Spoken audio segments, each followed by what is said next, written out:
আমার পিছনে রয়েছে ঝাউবন, অপূর্ব দৃশ্য। আর এদিকে ঘুরে ঘুরে দেখাচ্ছি, এদিকে রয়েছে সাগর, সাগরের ওই পারে দেখা যাচ্ছে সেই সুন্দরবন, সেই সুন্দরবন একেবারে সেই বাংলাদেশের দক্ষিণাঞ্চলে অবস্থিত। অসাধারণ। ওদিকে সাগরের মধ্যে ফেরি চলছে।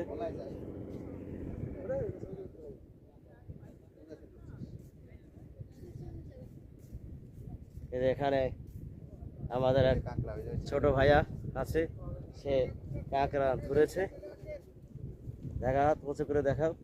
হ্যাঁ, কি নড়াচড়া করে? কিভাবে ধরলে এটা? পানি দিয়ে। ও, সুন্দর, তাই না? কামড় দেয় না এটা? এটা কামড় দেয় না? দেয় না? ও আচ্ছা, ঠিক আছে।